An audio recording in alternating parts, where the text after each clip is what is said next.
Hi, everyone. I want to spend a little bit of time explaining a new program called Kids A to Z.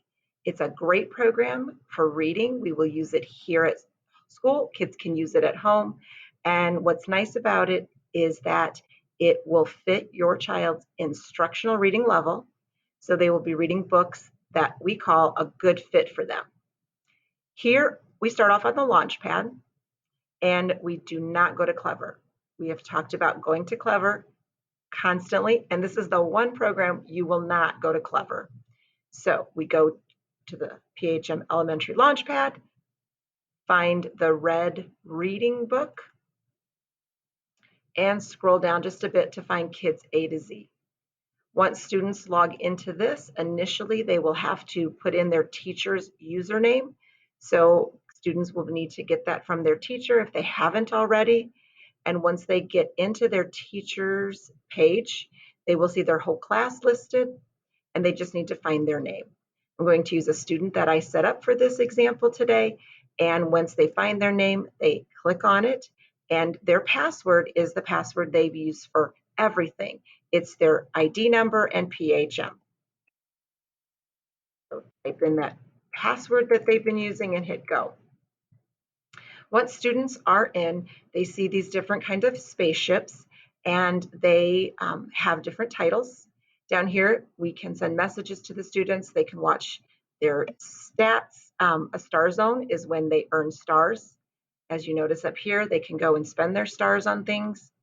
But each of these spaceships have a specific thing that we would like them to do. My assignments, something students should get in the habit of checking if their teacher assigns something for them to read, possibly for a small group or extra practice. They need to get their assignments done inside of that spaceship.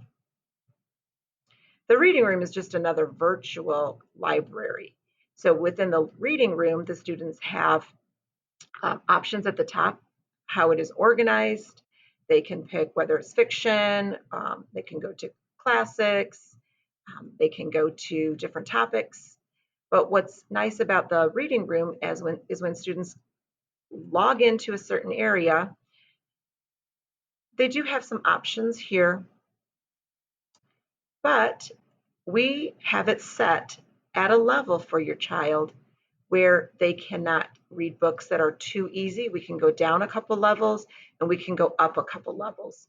You'll notice that some of the levels are not highlighted because they are not to be reading in that level, and so they can't access those books yet. We want to be able to work through a level, feel secure, and master that level before we move forward. So that is something for kind of free time, read to self time.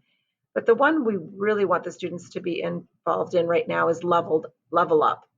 In Level Up, the students will find a series of books, and these books are at their instructional level.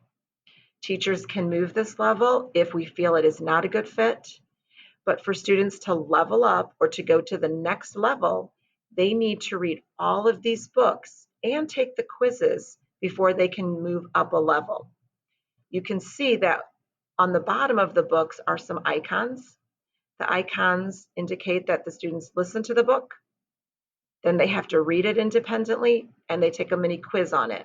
And once they have completed those three components of this book, those three parts of the book, that book is highlighted in green, and it means that these icons are highlighted in green, which means that they are done with this book. So they can continue to go through the books in their Level Up library and work toward the goal of moving to the next level. And teachers can monitor this through our program as well. There is no specific order the students need to read these books in. They can work right in order per rows. They can skip around. There's mixtures of fiction and nonfiction books in their library. But the Level Up section is probably the most important right now, and the assignments. So as students work through this, I would encourage them to check assignments, see if there's anything their teacher wants them to do, and then if not, definitely read in their leveled up section of A to Z. And we will explain the flight check as we get a little more comfortable with these other ones as well. So please let your teacher know if you have any questions, but it is a great resource for students to be reading at their instructional level. We will not have the take-home books, the paper take-home books for literacy this year. So this is a resource that kind of replaces that for now. And once again, it's a great fit for the students to read and shouldn't need a lot of help from you at home. Thanks so much.